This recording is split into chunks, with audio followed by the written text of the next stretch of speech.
But even in New England, that's park the car or pack the cab. Yeah. You know? Okay, learning sponsors. A year of learning. Martin Lippman and family in memory of his wife, Malka Chanaba Pinchas, friends of Jeremiah Tzvi Ben Zev, friends of Sam Coleman, Shmuel Ben Yaakov, friends of Gideon Lazinski, Mordechai Shlomo Ben Meir, Bella and David Adler in memory of her father, Eliel Ben Yosef Kohen, those who were inspired by our Rebbe's in Emerita, Sheila Shapiro, Sarah Esther Malka, Bud Meshulam Yisachar, Gail and Leslie Kaplan in memory of their parents, Mushka Shprinza Bad Yosef Chaim Bechava, Hanan Ben Moshe Eliezer Vechana, Pesha Bat Shmuel Yitzchak Halevi Vitzipora, Isra Ben Yoel Moshe Cohen Vechana, Rexford Friends of Gladys Sherman, Guta Bat Meir, Michael Klein and Friends of Judah Klein, Yehuda Tzvi Ben Chaim, Marsha Brana in memory of her husband, Harav Yerachmiel Ben Shmuel, friends and family of Arthur Ritholz, Mordechai Yudel Ben Baruch Leib HaKohen. A Month of Learning by Charlie Gelfenstein in memory of his mother, Dacia Gilbad Meir Halevi, also by Charlie Gelfenstein in memory of his father, Meir Ben Yaakov, Ruvain and Susan Podolsky in memory of his mother, Freil Batraga Feivel, B. Pizer in memory of her sister, Rivka Bad Avram Michael Halevi. And that is it for today. May the Shemas have an aliyah, Krank Yashir, Venti Yeshua Shemat Aliyah, Chol B'nai Israel, Good Ben Shia. All right. Well, listen, I just want to double check because Rabbi Green did tell me where you stuck, but I'm still not sure if I'm in the right place. Are we at the Tanur Rabbanan Shor Tam? Yes. Yes? Tanur Rabbanan Shor Tam. So you're smack in the middle of the page. No? Further on? Actually, a little lower than Okay. Mar. Okay, good. Okay. Right. That's right. I knew you told me to go. Mar. Okay, so we're going to go back and we're going to look at this thing. Now, remember, the thing to remember, the trick here, which is confusing, is to remember that even Rabbi Yishmael, who says, that even Rabbi Yishmael, who says that they're not partners, even Rabbi Yishmael holds that the Nizak, even if the damagee doesn't own the animal, but he does have a lien on the animal, Lien, and therefore, and even that's not ownership, but it's enough. So that's enough to say that there is a sale and impede it. Right? There is a sale and there isn't a sale. So what does that mean? So let's take a look. We said Omar Ma. We just said in the Brisa, Mecharo Machar. If you sell it, it's a sale. But how can you sell? So you have to explain. 1 second. Since we're going to explain, even though the Rishon Amar, we're going to take the easy way out, and say it's going to Rishmael. Even according to Rishmael, you can't really sell because there's a lien on it. So what does he mean you can sell it? The answer is Liridia. What for plowing?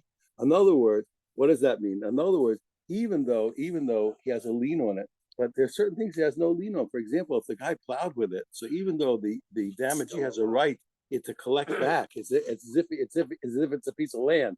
He can collect back from the body of the animal, but he can't collect for the plowing that the person did, because for Ishmael, it really doesn't belong to the Nizak. His lien is enough to get back the body of the animal, but not to collect for the plowing that the buyer did with the animal. He show, okay, Mugdash, and when you said that it's sanctified, since this is an animal that's blemished, and it's not really sanctified, he can get it back.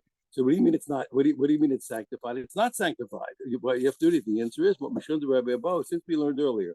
The Rabbi says even things that aren't sanctified, once they appear to be sanctified, you must redeem them for something. You got to pay something. You got to do at least some symbolic, right? You have to do something. Okay, you're right. Really, this is Rabbi Yishmael. It really is mukdash. Okay, it really is not mukdash. Pardon me, because it really is not mukdash because he has a lien.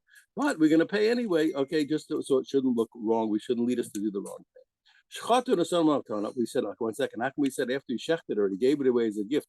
Masha asa asoy. Okay, we said what? That it's done and there's nothing to do. They collected. It's goodbye, Charlie. I understand why he gave it as a gift. We say it's done, even though there's a lien. Why? L'redia, because what? The gift works at least so that the recipient, if he plowed with it, doesn't have to pay for the plowing. We understand that even according to Yishmael, there's a lien, but the plowing for that purpose, it's given away. Ella shchoto. But when it comes to shechting, 1 second, all that's left, nobody's plowing with a dead animal with meat, so let him collect from the meat. The answer is the Tanya. Okay, the Tanya. Okay, like we learned that what since it says what, and it says they sell the living ox and they should divide its money. Okay, Chai. We understand why that you have to that it needs that the mazik ainly okay elachai. I only know what that the mazik collects okay from the living ox. Okay, shchoto minayin. I don't know even what from a shechterach samalomo or mochro es hashor. Okay, why'd have to add the word shore? They should sell the living one. We have to sell the ox, the living one. In any case, that even if the animal is dead, the nizak is going to collect what from the meat. Okay, Rav Shizbi said, okay, he says it's clear. He says, okay, the truth is it's obvious that the nizak collects from the meat of the animal. Why do we need this whole din of the brisa? It's really telling me what about the change in price because of the shchita? In other words, that once you shechted it, if the meat is no longer worth the amount that he has to pay, and the brisa is telling me what that the mazik is not obligated to cover that loss. He says, this tells me tremendous chiddush. I understand why is that. Let's take a look. When he shechted it, he lessened. Imagine the nizak has a lien on the animal. Now, once he shechted it, he only has his lien just went down. Let's say $10, and nevertheless, the mazik who shechted it, okay, he doesn't have to pay for it. So he says a tremendous chiddush.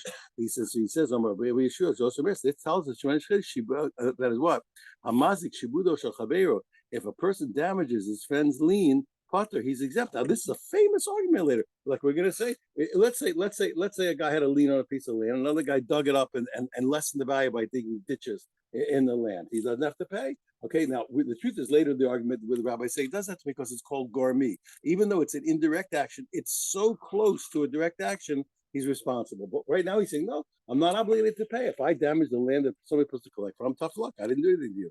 When I said Pshita, it's obvious. 1 second. You're right. From here, it definitely sounds that way. There's no need to point it out. Why even bother to tell me? The answer is Mao de Tema, since I might have thought, Hasam, who the Amar Le, Lo Chasartich, Lo Mide.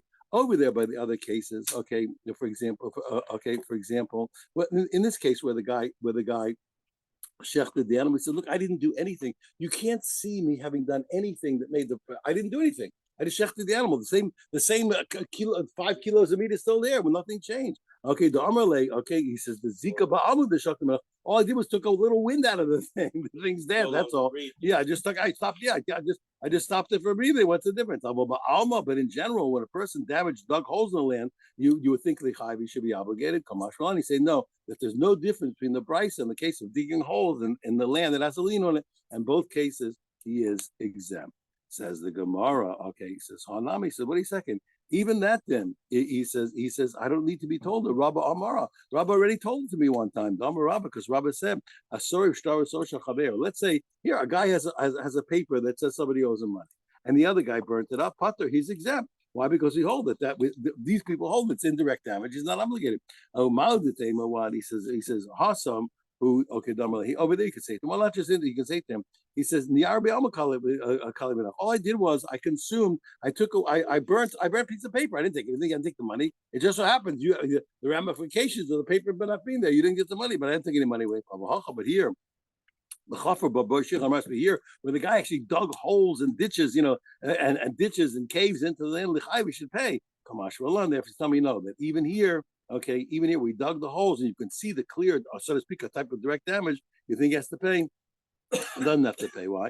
Because here he says, "Command the chafer babo shichan amaris tamei." Okay, why? Because the truth is that the shechting, even though he spoke about the papers you don't see the damage to the money, but here when he shechts the animal, you do see him acting directly on the animal. Exactly.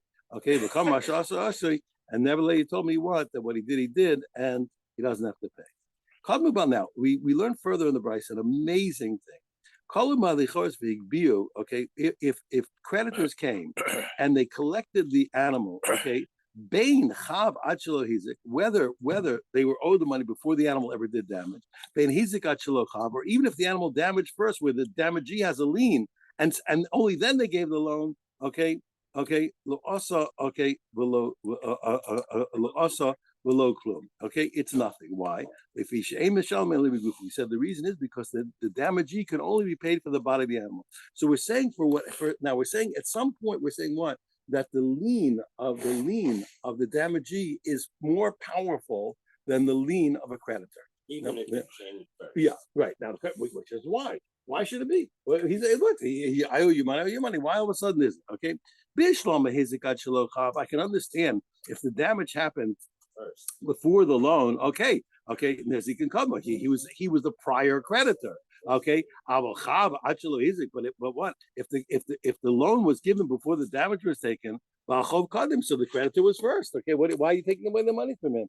And even the other way, which ostensibly makes sense, even if the damage happened before the loan happened, so what? So they're like two creditors, and the later creditor came first. You're going to be forced to say what, according to you, if a later creditor collected before a prior creditor, that the collection is no collection. The Gemara says no. I do not have to come to that conclusion. It's a different reason entirely. So don't compare this to two creditors. The truth is that when a later creditor takes money before a prior creditor, there's no problem. He has the right to collect the money. Okay, but over here by the animal that did damage, why? Because the nizak can always say to the creditor, he said, listen, let's say the animal was yours. It was yours. Look how good. It's your animal that did damage. Wouldn't that collect the money from you? The Haitur Daska. Okay, he says what? Okay, because I would have grabbed it, because why? I would have collected from the ox. So what's the difference where you are in the lineup? Okay, you collected it. This animal owes me the money. If it was your animal, even if it was truly yours, I would have collected. Tanurabanan, we learn. Now get ready. They have to keep your hassle on all the numbers. Tanurabanan, we learned in a brisa. A 200 ox gourd, a 200 ox. And he lowered it to 150. Did $50 worth of damage. Okay. But then the ox that got damaged, all of a sudden it got better and bigger, and it's now worth 400 zuz. So you might think, oh my goodness, okay.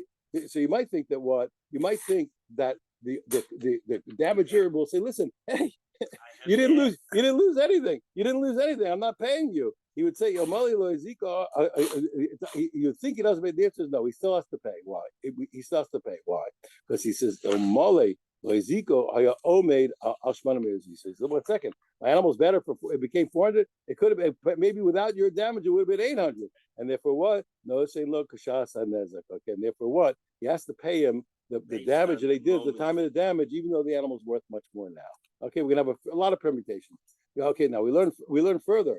Let's say the animal got skinny after the damage. In other words, okay, and now by the time you came there, instead of being worth 150, it's only worth 100. Was damage 50, went down to 150, and by the time it got to the court case, at the damage it was 150 from 2, and by the time the court case it's a 1. He says no, he has to pay now at the time he got to the judgment. Okay, now that's very strange. Okay, he's gonna have to pay. He's gonna pay half of 100. He's gonna have to pay half of 100. It's 50.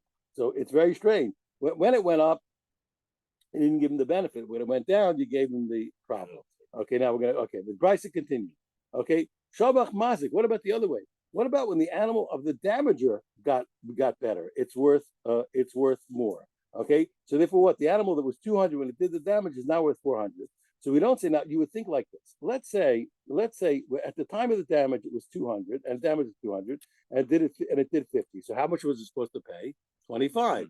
So 25 from into 200 is what? Is 1/8, right? 25 from 200 is 1/8. Yeah, 25 is 1/8. So I might think, oh, how much damage he has to pay? 1/8 of a 200. Well, now that his animal went up to 400, okay, so you would think, oh, he should pay 1/8. He should pay 50. He should pay 50. The answer is no. No, see, lo kashas nezik. He pays just like at the time. That's only at the time. Okay, let's see. He has to pay at the time of the. He has to pay at the time of the like the time of the damage. But let's say it got skinny. Okay, then kashasa mother bedin. Then he pays no. Then he has to pay. When his animal got worth less. Okay, and therefore what? In other words, and now it's what? It's only worth 100. So now we have to say what? That it was only. You have to say what? He has to pay 1/8 of the time at the time that it was in judgment, but he's only going to pay him what? 12 and a half. 12, yeah, yeah. No, here, 1 second. Here, let me just explain it inside. Here, when it got worse, okay. For example, yeah, kochash. Let's say it got worse, okay. And now when it got to the judgment, it's only worth 100. So before it was worth 200. Okay. So we say also what the nizak went down, okay, and the mazik has given nizak 1/8, which is really what, which is only 12 and a half. Amar Mar, okay, Shavach Mazik, you just told me in the Brisa. Shavach Mazik, okay, if the damaging cow got better, Noshin Kashasa Nezik. So what? You don't give him any benefit, and he still pays like the price of the damage. Mani, who's that according to? That must be what? That must be Rabbi Yishmael. Why? Because we said, okay, who said that Balchogu, that the owner of the damaging ox, he owes him money, but what? But the Nizak has no ownership in the damaging animal. Vazuzi who domestically, he just owes him money. That's all there is to it. Ema Sefer. How am I going to explain the later part? Okay, so then if you told me if it goes up, the Nizak doesn't benefit. Okay, Kachash, that when it got skinny, Kashasa Mother Bedin, then you let the price, you let the value of the Nizak go down. He only pays the price of when he got to the judgment.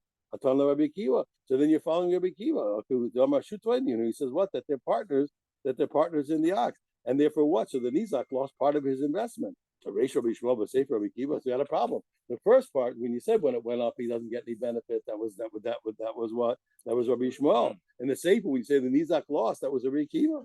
So Gemara says, no, don't worry. Lo Kula, he says Kula Rabbi Kiva. Don't worry. I can say the whole Brisa is Rabbi Kiva, and the Nizak has a part. If the Nizak has a part, how come when the animal went up, he didn't benefit? The answer is V'hacha. Okay, my skin, and this is the case. Keshepitno, I'll tell you why. Because when it went up, had the animal just, let's say, gotten better by itself, or had the animals or the price of the market changed, he said you'd be right, and the Nizak would get a benefit when the basic animal went up, he would get a part of it. But what's the case? The case is where it didn't go up, but the market didn't change, and it didn't go up by itself. It went up because he fed it. He paid money. The Mazi paid money, and therefore what? So he gets all the benefit. He did it. I says, I can fit 1 second. If you tell me that the animal getting better is when somebody fed it, and it's not where the market changed or where the animal just got better, Ema ratio, then explain me the very beginning when you told me the beginning of the Brisa that the animal before it was damaged was 200, and the damage brought it down to 50, brought it down to 150, okay, and then it got better and it went up to 400. You told me what? That the mazik can't say, look, I don't have to pay it and didn't damage you. No, sin lo kashasa nezek. He only pays like the time of damaging. If it's where now the nizak, so to speak, fed it. Does any have to tell me that the mazik gets no benefit? If you tell me that the getting better is by feeding, well, in that case, it's where the damagee fed his own animal. Did anybody have to tell me that the damager doesn't get the benefit of the animal going up? Obviously, the damagee paid for it. It says, what's the question? I'm a puppy. He says, don't worry. He says, don't worry. He says, you're making a mistake. Ratio, the first part, okay, where it said that when the nizak's animal went up, okay, the masik doesn't get any benefit. Mishkachas la bein de patma. It could be either way. It can be where the damagee, if the damagee fed it and then it get better, bein de shavcha mimela, or where it got better on its own, or the market price went up. Okay, beats the rachel mishminin, and the chiddush there is really to tell me that the mazik doesn't get benefit. The heichel the shivcha memela, where it got better on its own, the market price changed. Okay, no shalosh kashas nezik.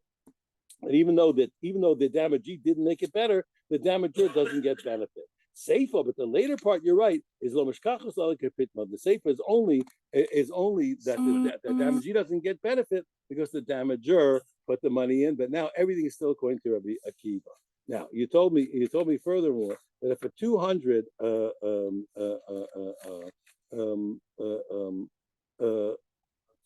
damaged, okay, and you knock down the other animal by 50, kochash, okay, and then the animal the fifth went above 150, and it went down to 100 at the time of the judgment. He has to pay what? He has to pay half of the damage at the time. He has to pay half of 100, not half of 50.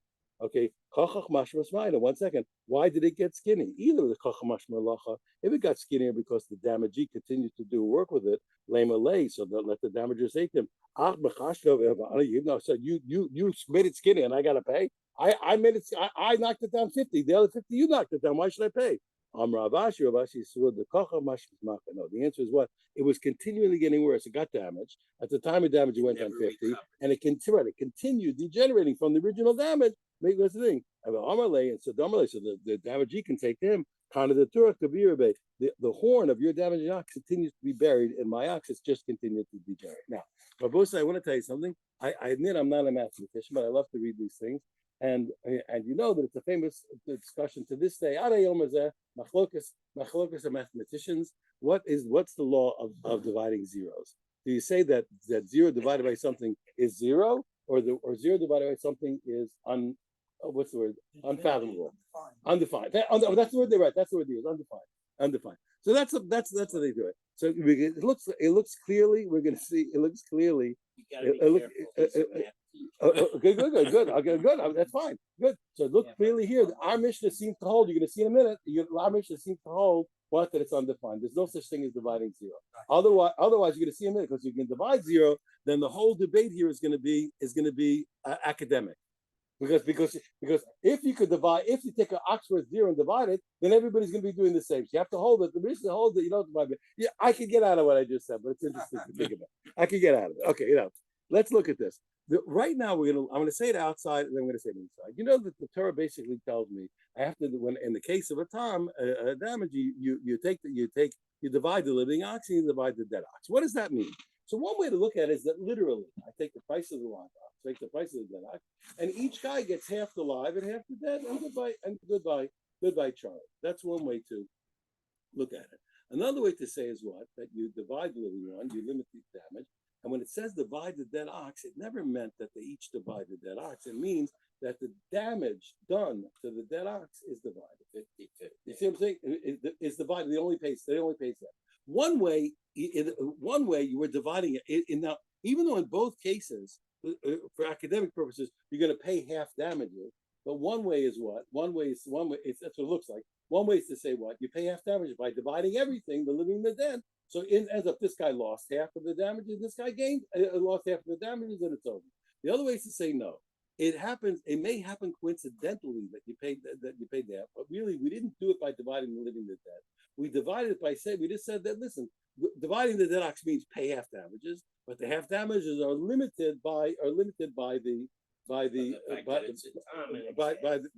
ox. Okay, now let's take a look. Let's see the argument inside. If I wasn't accurate, you'll fix it.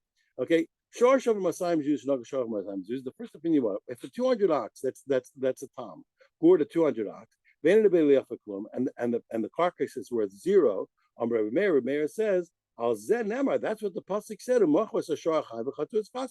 You divide you sell the living ox and divide its money. Okay, so therefore what? So he has to pay 100. Okay, and that's half the damage. So what you did? So you took half of the money of the living ox. Amar lei Rabbi Yehuda said, what's that? He says, he says, you know what? No, the payment that you said, that's correct. That's the halacha. But you're wrong. He says, that's not the paradigm of the pasuk. You did fulfill the instruction of the Torah that what you sell the living ox and divide its money. But you didn't fulfill what it says. They should also divide the dead ox. No, okay. The A's is there. So how is it a case where you literally divide the living and the dead, and it comes out? It's this case. My case is the real case. A 200 ox, go to 200 ox. And the Leveli is worth what? It's worth 50. Okay, now this one takes half of the living, 100. The half of the dead, 25. Okay, this one takes half of the living, 100. The half of the dead, and 25. So if each get 25, so this guy gave 75, and this guy lost 75, and he paid half damages. Now we understand. You notice Rabbi Yehuda. We don't really understand Rabbi Meir. What does Rabbi Meir do with the pasuk of dividing the dead? The way Rabbi Yehuda said it, what we divide the living, divided the dead. But what did Rabbi Meir say? And this is why I mentioned you before. Now, if I would have said you can divide by zero, he also divided the living and the dead. But they each got half a zero, but they're not saying that. But it's really for a different reason. Okay, now. We're gonna. Okay, it's gonna come out the same. But we're gonna see what the difference is coming up. Okay, take a look here. Okay, take a look. Tana Rabbanan, we learn Shorsham. I think so. If I made a mistake, I'll correct it. But I think I say correct. Let's see in a minute. Tana Rabbana, we said Shorsham Masayim Zuz Shnach Shorsham Zuz. Let's look in the Bryce. It's going to explain. If a 200 gored a 200, they left Chamishim Zuz, and the corpse is worth 50. Zenot Chatzi Achai Vechatzi Ames. This one takes half of the living, half of the dead. But Zenot Chatzi Achai Vechatzi Ames. This one's half living, half dead. Each one gets 125. Bezeu Shalom Rabbator. That's the case. That's the paradigm of the Chumash. They review that's what we learned. That's fine. That's going to pay everything to be wonderful. But Mary says no. He says Ein Zeu Shalom Rabbator. That's not the classic case. The case of the Torah is what? Elo, the case of the Torah is the following. Shorsh of Masayim, Shnago Shorsh of Masayim, but 200 go to 200, and the corpse is worth nothing. Okay, no, we said that Yehuda says the same thing. Okay, anyway, he says sell the living ox and divide the money. You pay 100. What does he do? What does Rabbi Meir do with splitting the dead ox? He says it doesn't mean what you thought. It doesn't mean we take the body of the dead ox and split its value. It means what? It means no. Whatever the devaluation that happened because it is dead, then you divide it from the living animal. He only has to pay half of the devaluation. If the animal was worth 200, it went down to 50. So the devaluation was 150, and he paid 75. Okay, the only thing is what? Okay, and therefore what? So but he only has to pay half of what it went down. Okay, and that's the story. Yeah. Okay, he pays half of the loss. Okay, Mikadi. 1 second. Bein Lori Meir, Bein Lori Yehuda. What's the difference? Is whether you hold Rabbi Yehuda or Rabbi Meir or Rabbi Yehuda. Okay, when it went down to 50. High may have asked him this guy takes 125. But that may have asked him this guy takes 125. What's the difference? Who cares? My benayu. What's really the argument? I'm a rabbi now. We're gonna have two possibilities. The first one we're gonna reject, and the second one we're gonna take. What is the difference ultimately? Ultimately, between saying that I literally take half of the dead animal or not? The answer is I'm a rabbi. He says pachas nefela ikabenai. The answer is what happens that between the damage and going to court, between the damage and the selling, that the corpse devalued. That's argument. Rabbi Meir says that we don't literally divide the corpse, okay, but it just means you pay half of the devaluation. Okay, then the devaluation between the death and the sale is all the problem of the damagee, because the damager doesn't really get half of it. Right. Okay, Rabbi Yehuda holds we literally divide giving half. The answer is what? They're partners, and therefore the devaluation between the time of the death and the time of the selling is also half the responsibility of the damager. Or the appreciation. Yeah. Oh, wait. Hold on. Amalei Abai says to me, if that's true, 1 second, we can have a very radical case.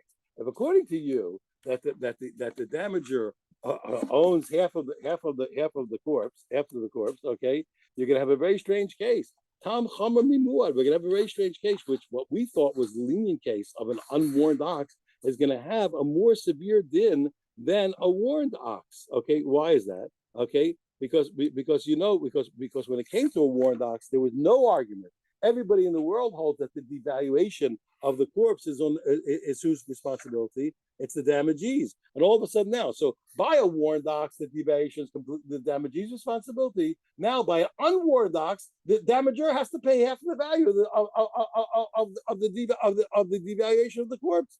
How could that be? That's insane. You're telling me what? That by the easier case of a Tom, he's more responsible? He says, and if you want to tell me that's right, that according to Yehuda, that's right. It's not true. According to Yehuda, an unwarned ox can have more severe din than a warned ox. Okay, the Tanan, because I'll show you indeed that Yehuda held that an unwarned ox is more severe than a warned ox. Why is that? Because later we have an argument about how much watching does an ox need. Does it need watching from a normal wind or from even abnormal wind? So if I put an ox behind a door that only can stand up to a normal wind, but not to an abnormal wind, am I liable or not? So he said what? So Yehuda said, Tam Chayev, Umod Potter. If a guy locked the ox up with only a door that can stand a normal wind, he says an unwarned ox, he's still obligated. He needs to do better. And a warned ox, he's exempt. So you see that you see clearly how that the watching of an unwarned ox is more severe than the watching of a warned ox. Comes later. He says, nah, that's no proof. He says, that's not true. You're not bringing me a proof that he holds that the payment of an unwarned ox is more severe than the payment of a warned ox. Even the Shema Sleder of Yehuda, Linyan Shmir. Later, yes, you did indeed hear that the obligation to watch is greater by an unwarned ox than by a warned ox. The Chsiv cried because that was a special thing we learned from the pasuk. The way we dashed the pasuk, it came out. Linyan Tashlumi Mishama Sleder. Whoever heard of, even according to Yehuda, that you pay more for an unwarned ox than for a warned ox? That's ridiculous. The Gemara says, don't worry. He says, I'm going to show you, don't worry, I'm going to show you that also by payment, I will too show you. There is too, that by payment, Rabbi Yehuda holds that an unwarned ox pays more severely than a warned ox, okay? Okay? Pardon me, I said the other way. I'm sorry. Pardon me, and now I'm going to prove, I'm sorry, an opposite. One, what you said is not true, and I'm going to prove you that Rabbi Yehuda holds that the payment of a warned ox always has to be more than an unwarned ox. Well, our Tanya, Rabbi Omer, didn't we really? Rabbi Yehuda said, Yochol shava mana shaga shar shava chamesh shloim. Now I'm going to translate it all into let's call dollars and we'll translate all the same thing, which should be really what in Zuzim. Okay, if an ox worth $100, naga shar shava chamesh shloim, gored an ox worth $20, 100 gored at 20. Now nevela, okay, yafasela, and the corpse is worth what? And the corpse is worth 4. So 100 gored at 20, and it went out to 4. The damage was what? 16. This takes half of the living one and half of the dead one, which is half 100 is 50, and 2 is 52. 50, half of the dead one, which is 2. Each one gets 52. Okay, that's what you might think. Marta, you're going to say that 1 second. This is really crazy. How much was the damaging ox? How much was the damaged ox was worth 20, and how much is he getting paid? 52. This is great. Yeah, exactly. This guy damaged an ox. He's thrilled. Come gore my ox. He over here. Come gore my ox. Amartha, you're going to say such an insane thing? He's going to get paid. He had an ox worth 20. He gets paid 52. He says, okay, lama yotze lahachmer lama lakel. A muad was clearly in the Torah, says Rabbi Yehuda, had to be more severe than a tam. Certainly, I would say he says, is a muad to be severe or less severe? Certainly, it's to be more severe.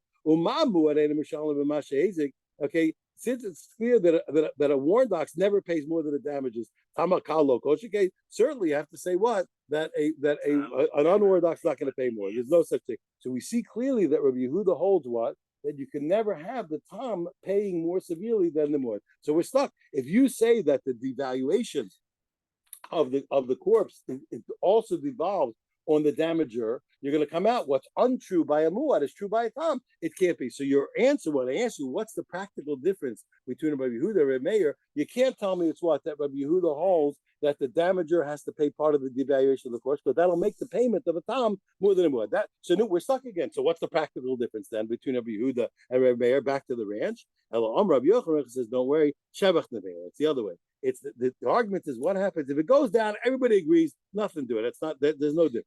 Where's it's always going to go on the knees. Where is the difference? If the question is if the mazik is going to be partners in what in a valuation when it goes up, he could be an ayah. There's the argument. Okay, in a case, for example, let's say the nevela, okay, at nevela at the time of the damage was worth 0, and then the value went up and it's now worth 50. It's worth 50. He could be an ayah. That's the argument. The mar sobar, okay, what? The nizakabe. According to Rabbi Meir, the corpse is absolutely the damages, and that upping in the price goes completely to nizak. Omar, and Rabbi Yehuda believes what? So Palga, okay, Palga holds what? That the damager is actually going to benefit and get half of the price of the evaluation because he owns it. I behind the Kakash Rabbi Yehuda, and that's exactly the point. Okay, because Rabbi Yehuda holds that the damager really has a part of the corpse, okay, That he said, so why would it be that the Torah gives the damager part? Because Hashem really has some rachmanis on this guy, on the damager. He's not completely, remember, it isn't unwarned ox. The Torah was somewhat lenient. He says, Hashel, Rabbi Yehuda himself asked later, he says, since we see that by giving the damager part of the corpse, okay, that the Torah was lenient and the shakal b'shivcha, and you told me what, and therefore he's able, and that's what he said explicitly. He's allowed to get part of the valuation of the, the accruement of the corpse. Yochol shor shova chamesh shloim. So I might have thought if an ox is worth $20, okay, shnoga shor shova mana, a $20 ox worth $100 ox. When a veli off a chamishim zuz, and so $100 ox worth a $20 ox, and now the corpse of the damaged ox is now what is 50, okay. Shezenot chatzi achai bechatzi amei. So you can see each going to take what? Each one's going to get half of each and get 25. This is going to get 25. And this was going to get 25. Marta, he says it can't be. Why? He says because even though that we saw that the damager can get value, mazik niskar. Okay, but he's going to get more. He's actually going to get paid. He says, okay, you're right. He can get discount. We can have rachmanis. He's not going to have to pay so much by owning part of the clothes. But you're going to say what? By owning part, he's going to make a profit? Are you kidding me? He says, then this guy, he says, that is, and now be careful. He says, that is self-evident that it's false. It can't be. It can't be. Then he said, but you know what? And it's also a puzzle. The Omer, this is very important. Now, remember I told you, who's stronger and who's weaker? A person who brings two proofs or a person who brings one? The person who's stronger is a person who brings one. The more proof you bring, the weaker you are. The strongest proof is self-evident. One proof, you're weaker. Two proofs, you're weaker. When Tosfos brings 6 proofs, Tosfos is desperate. I told you, if your wife says, "Do you love me?" Don't say, "What do you mean? Of course I do this," and then you lost the argument. The second you're proving the point, you lost. Never do that. If your wife says, "Do you love me?" Don't say, "What do you mean? I do this and that." You lost. Finished. If your wife says, "Do you love me?" You say no. No. The ducks fly. Does the sun show? Never prove your point if you don't have to. Never. So here, Huckabee he brings also a pasuk, but Omer. Not only does it make sense what I said, but that he can't gain, it's a pasuk. Because it says, Shalim shall surely pay, okay, which means what? Balim mishalmim, they must pay. That language, that strong language, they must pay, and they can never benefit, they can never collect. No, my Omer says, Esakasha, what was weak about his original point? He said it's ridiculous. The thought is it's self-evident that a damager is not going to get paid for doing damage. Why'd you have to bring a pasuk? My Omer, why'd you have to bring a pasuk? And the answer is what? Because you might have thought what? When is it that it's self-evident that he can't gain where the damagee lost? But let's say I can tell you a case where everybody, right, even the damagee is not losing. Could go, for example, an ox worth $20. Okay, he gored a 20, gored a 20, and the corpse is worth 30. The corpse is worth 30. So what's the problem? No, the only wonderful. The Nizak will gain 5, and the Mazik will gain 5. What's the problem? Well, okay, therefore he says what? So there, it's not self-evident anymore. Why? When can he gain if the other guy's losing? But if they both gain, Baruch Hashem, the stock market went up. They both gain money. What do you care? Therefore, Omer says no. And even in a case where they both gain, they still can't gain. Why? Shalim, he shall surely pay. The owner of the damaging ox always has to pay, and he can never collect. Even the other guy is not losing. Right. That you need a pasuk. That's not self-evident. He says to him, in Cain, he says what? He says, if according to Rabbi Yehuda, after this whole drush, okay, Rabbi Yehuda doesn't learn like Rabbi Meir. Remember, Rabbi Meir learned that splitting the dead ox is what taught you that you pay half damages. That you split the devaluation. But if Rabbi Yehuda doesn't learn that, okay, he doesn't learn that. But he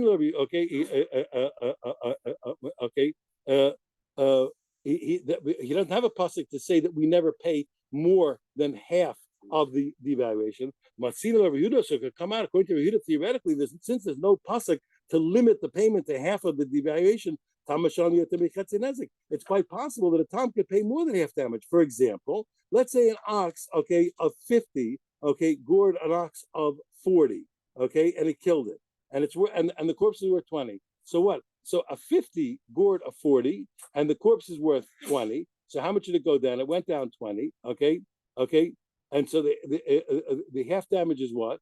It is 10. Okay, okay, and now if you split everything, then the Nizak is going to get 35, which is more than half of the damages. He was only supposed to get 10. So now it's coming out. This pasuk doesn't really prove it, but the point is, we all know that he's not supposed to pay more than half the damages. I'm cheating, but that's what it is. Okay, he's like the answer is so how does where does Rabbi Yehuda going to limit the damage to half? He can get more than half damages. Amalei Rabbi Yehuda. Amalei says to him, Rabbi Yehuda. Pachas shepchasa misa shepachsa misa machasim b'chai. He says what? He says according to Yehuda that what this idea that the amount that it's devalued is split into from the living animal, paid from the living animal. Where does he get it from? It's when the pasuk didn't just say split the dead one, but it said also the dead one. Okay, you should split. Okay.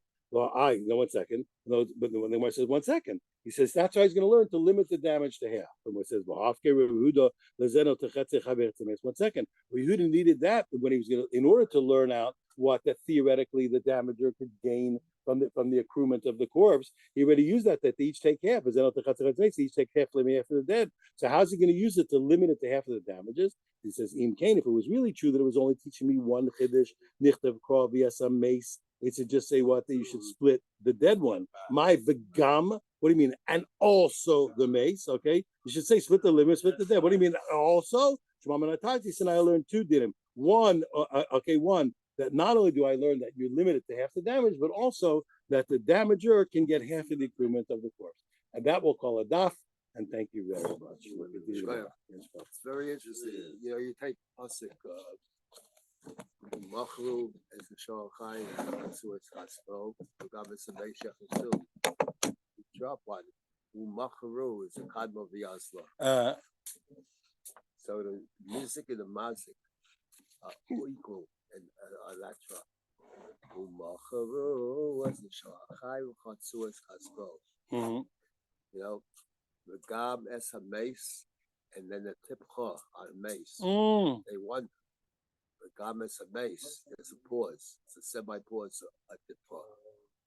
Yechatzun. They themselves. The Torah itself was wondering. Yechatzun. Whoa! And that's exactly amazing. That's why the tipcha is a pause. It's not mecha. Tipcha is mecha tipcha. Beautiful. Really beautiful. Beautiful thinking. Okay, Rabosai. Have a wonderful day. That is such a page of numbers, it's ridiculous. I was gonna say, for those that are mathematically challenged. Yeah.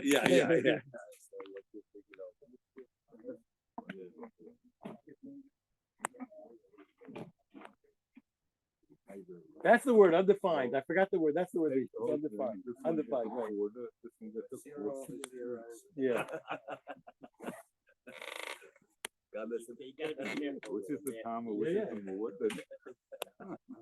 That's good. He can do the math.